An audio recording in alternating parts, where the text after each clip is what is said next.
اور اس سے بچاؤ کی تدابیر اختیار کرنی چاہیے۔ بچاؤ کی تدبیر اختیار کرنا یہ توکل کے خلاف نہیں ہے۔ حضرت یوسف علیہ السلام جب مصر میں وہ وزیر خزانہ بنے اور دنیا میں قحط پھیلا، کنعان سے ان کے بھائی غلہ لینے آئے تو وہ تو بھائیوں کو پہچان گئے، بھائی ان کو نہ پہچان سکے، انہوں نے بڑا اکرام کیا، غلہ بھی دیا، اور جو ان کے پیسے تھے وہ بھی ان کو واپس کر دیے، اپنی جیب سے خزانے میں جمع کروا دیے۔ تو واپس وہ آئے، انہوں نے بوریاں کھولی تو ان کا سرمایہ بھی واپس اور اوپر سے غلہ بھی ملا اور اکرام بھی خوب ہوا۔ تو اگلے سال جب تیاری کرنے لگے تو چونکہ مصر والے اب ان کو پہچان چکے تھے اور تھے سارے حسین و جمیل اور تھے قد آور، تو حضرت یعقوب علیہ السلام نے چلتے ہوئے بیٹوں کو نصیحت کی، فرمایا یا بنیا لا تدخلوا من باب واحد وادخلوا من ابواب متفرقہ۔ میرے بیٹو، اب تو تمہیں لوگ جانتے ہیں اور تم بڑے حسین و جمیل ہو، کہیں کسی کی نظر نہ لگ جائے،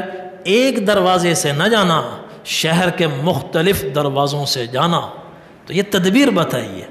تو تدبیر اختیار کرنا توکل کے خلاف نہیں ہے۔ اور پھر ساتھ میں یہ بھی فرمائیے ایک تدبیر ہے، ان الحکم الا للہ، آگے یہ لفظ ہے یہ تو ایک تدبیر ہے، اصل فیصلہ تو اللہ کا ہے، اصل فیصلہ تو اللہ کا ہے۔ اللہ تعالیٰ آگے فرماتے ہیں وَإِنَّهُ لَذُو عِلْمٍ لِّمَا عَلَّمْنَاهُ وَلَكِنَّ أَكْثَرَ النَّاسِ لَا يَعْلَمُونَ۔ یعقوب ہمارے بڑے علم والے تھے، ہم نے ان کو علم دیا تھا، اکثر لوگ کچھ جانتے نہیں ہیں، اکثر لوگ جانتے نہیں ہیں، دو جگہ ٹھوکریں کھاتے ہیں۔ بعضے کہتے ہیں بھائی اللہ پہ توکل کرنا، چھوڑو اسباب، چھوڑو اب بس اللہ پہ توکل کرنا، اور جو اسباب جائز اسباب اختیار کرے اس پر بھی نکتہ چینی کرتے ہیں، اس کا تو اللہ پر بھروسہ ہی نہیں ہے، اللہ پہ اس کا توکل ہی نہیں ہے۔ بعض ایسے جاہل ہیں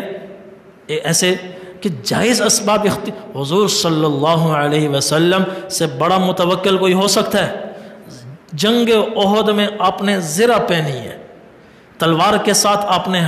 ڈھال بھی لی ہے، خود بھی رکھی ہے، تو یہ تو اسباب اختیار فرمائیں۔ ایک صحابی نے پوچھا یا رسول اللہ میں کبھی جنگل میں ہوتا ہوں، حضرت انس رضی اللہ عنہ فرماتے ہیں، ترمذی کی روایت ہے، ایک صحابی ہے کہ یا رسول اللہ میں کبھی صحراؤں کا سفر کرتا ہوں تو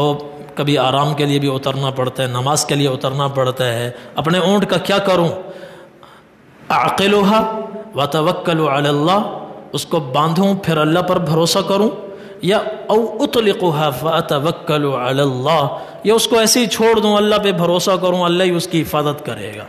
نبی کریم صلی اللہ علیہ وسلم نے فرمایا اعقلها وتوکل علی اللہ، اس پر پہلے اس کے پاؤں باندھو پھر اللہ پر توکل کرو، باندھو پھر اللہ پر توکل کرو، جو اپنے بس میں ہے وہ اختیار کرو۔ حضرت مریم علیہ السلام کو کسی آدمی نے چھوا نہیں، ان کی شادی نہیں ہوئی،